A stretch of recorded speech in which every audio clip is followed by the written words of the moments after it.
7:59 de la mañana, estamos de retorno en Altavoz en Radio Vital y en Movistar Televisión Canal 33 y Canal 733 HD. Estamos conversando con el abogado penalista Andy Carrión. Camila, tenías una consulta. Sí, justo estábamos también hablando un poco sobre el tema de Ollanta Humala. Hay, digamos, luz para que él salga, porque justo en Brasil se han anulado sentencias condenatorias para allegados de Lula da Silva que están implicados en este tema de la entrega de dinero. Sí, y hay que contextualizar esa pregunta que me parece muy interesante, porque recordemos de que también estos casos de Odebrecht se apuntalaron y se realizaron en el mismo Brasil. Tal es así que el mismo Lula da Silva estuvo condenado por el tema de Odebrecht. Claro. Sin embargo, en el procedimiento de la obtención de pruebas en Brasil, los jueces declararon que habían pruebas irregulares, que se habían obtenido de manera irregular sin seguir los procedimientos adecuados. Es por eso que un juez, cuando Lula da Silva estaba preso, decidió que estas pruebas debían anularse y Lula da Silva salió de prisión. Se anuló también las sentencias condenatorias. Pero eso originó que no se contamine también todo el resto de procesos, incluidos los procesos que se llevaron adelante en nuestro país. Es por eso que a pedido de la defensa de Ollanta Humala, por ejemplo, el juez supremo Toffoli no solamente anuló las pruebas, sino que prohibió incluso que los empresarios brasileños declaren en los procesos que estaban en curso en nuestro país. Tal es así que cuando se estaba llevando adelante el juicio contra Ollanta Humala y ya tenían que venir los empresarios brasileños a participar en el juicio, pues sacaron esta decisión del juez supremo Toffoli en la que impedía que los brasileños participen en este juicio y simplemente no asistieron. Pero ¿qué hizo la justicia peruana? Dijeron, bueno, no tenemos a los funcionarios brasileños, pero sí las declaraciones que ellos han prestado previamente, que están en papel, escrito, etcétera. Y oralizaron esas pruebas y dieron por sentado todo lo que ellos habían afirmado. Y se avanzaron precisamente en esas declaraciones escritas para dar por válidas las versiones de los empresarios brasileños y sustentar en ellas también la sentencia condenatoria. Pero, y hablando del caso de fondo, a mí me parece altamente cuestionable en la imputación contra Ollanta Humala, al menos en lo que refiere a Venezuela, porque a él se le condenó por financiamientos ilícitos de Venezuela y también de Brasil.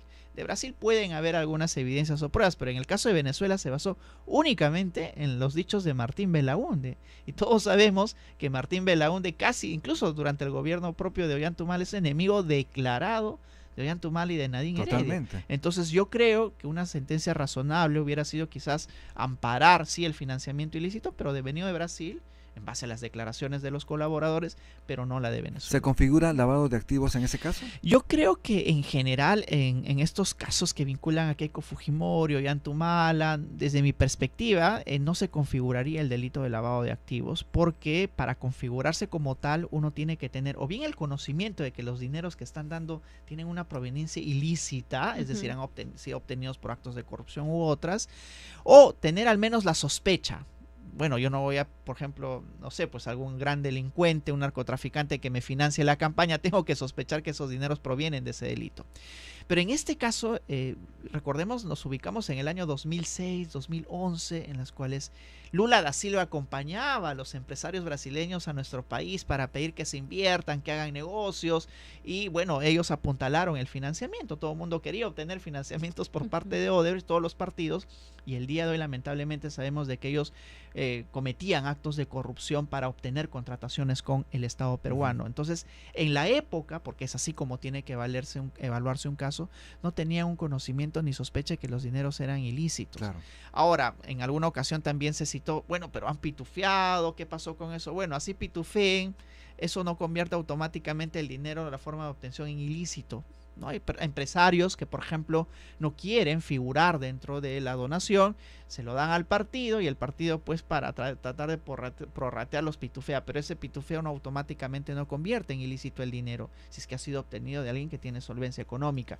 Ese es un análisis un poquito más integral del caso, que tiene para mucho, porque recordemos de que por ahora, y hablando de Barbadillo, está en Barbadillo Ollanta Humala, pero por una sentencia en primera instancia. Quizás en segunda instancia se anule este juicio, se señale que se realice nuevamente, o quizás se da por sentado de que sí ha habido actos de lavado provenientes de Brasil, pero no de Venezuela. Hay muchas formas en las que se puede decir. ¿En cuánto tiempo se puede precisar si en segunda instancia se le podría, en todo caso, podría tener el visto bueno para salir? Es ya complicado hacer una prognosis, Rumi, porque incluso en el caso de Toledo uno puede decir, bueno, es un prominente expresidente, los casos van a avanzar más rápido. Mira, ya van 10 meses y hasta ahora no programan la audiencia en segunda instancia. Ha sido condenado en una primera instancia. Entonces, si a un expresidente, con toda la importancia que tiene, no avanza rápido su caso, imagínate el resto. Yo creo que en un año más o menos podría tenerse algún tipo de resultado en segunda instancia. ¿Pero cree que tiene oportunidad de salir en libertad, Ollantumala? Yo creo que Ollantumala quizás, pero no creo Alejandro Toledo, porque las pruebas en contra suya sí ya están lidiadas a actos directos de corrupción, ¿no? Y usted, yendo un poquito más al tema de la presidenta Dina Boluarte, que tiene una desaprobación increíble en las encuestas. ¿Cree usted que podría estar en su momento integrando también la lista de expresidentes en este lugar? Y con eso ya sí se configuraría perfectamente ya un copamiento total, ¿no? De un centro, de un establecimiento de este tipo. Yo creo que para hacer ese análisis debemos de partir los casos. Casos en los cuales sí tienen que pasar el filtro del Congreso de la República y casos en los que ya vienen siendo investigados, pero antes del ejercicio de la presidencia. Yo creo que en los casos en los cuales sí el Congreso de la República va a tener que evaluar la acusación que realiza la Fiscalía, van a archivarlos, porque existe un pacto implícito, y todos lo sabemos, entre el Ejecutivo y el Legislativo. Ya pasó además varias veces, ya pasó por agua caliente. Han archivado ya algunos casos en contra de la presidenta, pero yo creo que los casos que sí debe de temer la presidenta de la República son aquellos casos que no pasan por el tamiz del Congreso de la República. Por ejemplo, el de lavado de activos del financiamiento de la campaña en la que ella estuvo incursa, el tema de falsedades, incluso, ¿no? Hay otras cuestiones vinculadas al Club Apurímac. Yo creo que esos casos podrían tener sí o revestir cierta seriedad. Pero ojo que hay algunas acusaciones constitucionales que quizás no se vean por este Congreso de la República. Y si se ven por la siguiente conformación, que ya no va a ser solo un Congreso, sino van a haber 2 cámaras, también correría riesgo la presidenta de la República. Los casos que sí me parecen muy escandalosos son el de las protestas sociales. El de los 49 personas fallecidas. 49 personas fallecidas, y el tema de los casos Rolex, ¿no? Para nadie es secreto de que ella recibió joyas a cambio del incremento de partidas presupuestales al gobierno regional. Toma y dame, eso es lo que ocurrió. Y es el caso de del famoso Waiki, ¿no? Entonces yo creo que estos casos, si así se archiven en el Congreso, en algún momento tendrán que poder revivirse, porque es posible también, pero yo creo que también es probable que podría hacinarse aún más, como tú dices, el penal de Barbadillo, si es que imputamos a Dina Boluarte estos delitos, porque qué duda cabe que también la Fiscalía, una vez que un gobernante deja el cargo, se ensañan con esa persona. Muestra de ello son todos los presidentes que están ahora en prisión. Veamos cómo va esto también con Dina Boluarte. Importante. Estamos en Altavoz en Radio Vital. Doctor, ¿qué le parece a usted esta declaración del fiscal Germán Juárez, que denuncia que Martín Vizcarra estaría buscando politizar este proceso en su contra con la finalidad de pedir asilo? Bueno, es una opinión de un fiscal que ha perseguido durante mucho tiempo a Martín Vizcarra, pero recordemos de que él es político por naturaleza. Es decir, siempre va a tratar de politizar todos sus problemas, es un político. Y yo más bien diría, sería extraño que no politice su caso, ¿no? Él siempre está en campañas políticas, y recordemos de que él también ha fundado un partido político, es secretario general.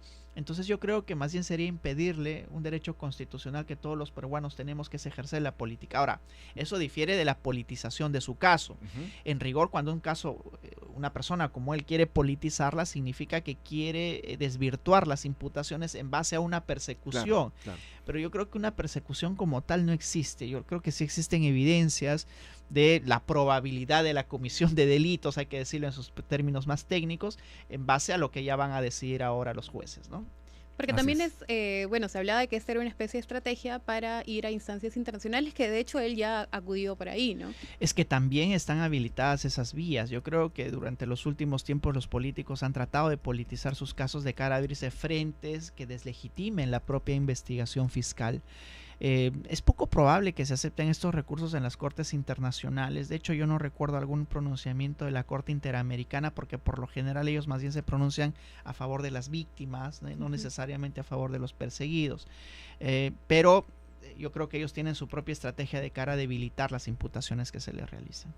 Y esta decisión de alguna manera implementar esta ley de amnistía contra los militares y los policías, y además de alguna manera contraviniendo la decisión y la recomendación de la Comisión Interamericana de Derechos Humanos. Esta es una historia repetida. El año 2001 también en el gobierno de Fujimori se dio la famosísima ley de amnistía, ¿verdad? Pero que fue declarada inconstitucional tanto por el Tribunal Constitucional peruano como también por la Corte Interamericana de Derechos Humanos, ya ni siquiera por la Comisión. Exacto. La misma Corte se pronunció en contra. Entonces, el día de hoy tenemos ya precedentes. Yo creo que al momento de aplicar esta ley en los casos en concreto, los jueces van a tener primero la ley de amnistía y luego los precedentes, Corte Interamericana, Tribunal Constitucional y la Constitución. Y yo creo que no se va a aplicar, y siendo realistas, digamos, como los jueces van a decidir. Eso se llama control difuso. Eso se llama, técnicamente hablando, control difuso. Ajá. Quiere decir que el juez también tiene la posibilidad de analizar constitucionalmente una determinada ley e inaplicarla en el caso en concreto, en tanto contravenga la Constitución y los convenios internacionales. Yo creo que eso va a suceder. Ya sucedió en el caso Pativilca con la prescripción, por ejemplo, ¿no? Dijeron, no, que el ámbito de la prescripción tiene que ser limitada y que por tanto debían de absolverse ya los procesados. Y ya un tribunal se pronunció diciendo, no, es que estos no prescriben, o sea, son delitos de lesa humanidad y por tanto tienen que ser enjuiciados. Entonces ya nos han dado muestras los tribunales peruanos de que en circunstancias como estas prefieren la Constitución y la Convención antes que la propia ley. Así es que dudo que la ley de amnistía pueda aplicarse, pero ojo que hay un primer control general que lo va a tener que realizar el Tribunal Constitucional. Así como en el año 2001, yo creo que también va a motivar esta ley el pronunciamiento de un Tribunal Constitucional, pero que se va a dar de aquí a 1 o 2 años de seguro. Ahora, hace un momento comentaba sobre los plazos que se toma la Fiscalía. ¿Qué opinas sobre el papel de la Fiscalía, no solamente sobre el caso de Martín Vizcarra, sino en general, ¿no? Tenemos, por ejemplo, a Pedro Pablo Kuczynski, que lleva años sin una condena, pero básicamente condenado. Yo creo que hay ciertos problemas en la persecución o en la administración de justicia en general. Miren, estamos hablando, por ejemplo, ya del equipo especial Lava Jato, que después de 10 años obtiene una sentencia condenatoria. Imagínense, 10 Muchísimo años tiempo. siendo un equipo especial, teniendo toda la logística necesaria, fiscales a dedicación exclusiva a estos casos. ¿Ustedes se imaginan los casos ordinarios? Aquellos que no tienen, digamos, esta especialización logística, económica ni presupuestal. Pues yo creo que hay un grave problema que no solamente es atribuible a los fiscales y a la sobrecarga, sino también pues a los particulares, que a veces todo litigio o toda controversia quieren solucionarlo recurriendo al ámbito penal. Pero también hay un gravísimo problema que parte del propio Ministerio Público, y es que abren investigaciones por lo que sea. Recuerden que el ex líder del Partido Morado, no recuerdo ahora su nombre, se le abrió una investigación por lavado de activos porque alguien deslizó la idea de que había recibido dineros de Odebrecht y de Brasil. Nunca fue así, hasta le impidieron irse a Estados Unidos, ya retirado de la política, simplemente por un rumor por el cual también le abrieron una investigación. Yo creo que el Ministerio Público tiene que afinar sus filtros de los cuales abre investigaciones, porque ahora cualquiera puede ser investigado a raíz de cualquier tipo de denuncia. Bien, estamos en altavoz. ¿Qué le parece a usted? ¿Cree usted posible, factible que Martín Vizcarra, estando con prisión preventiva, pueda pedir asilo? ¿Procede o no procede? Podría él solicitarlo, no hay impedimento, puede enviar una solicitud, un oficio a través de sus abogados o él mismo firmar una solicitud, puede incluso hasta ser concedido el asilo. Sin embargo, no puede ejercerlo como tal. Pero sí hay un punto importante. Si es que las autoridades peruanas se oponen al otorgamiento de un asilo, lo que sí puede hacer es el tramitar o el Estado directamente tramitar ante nuestro Estado que se le otorgue un salvoconducto. Quizás como en el caso de la esposa de Pedro Castillo.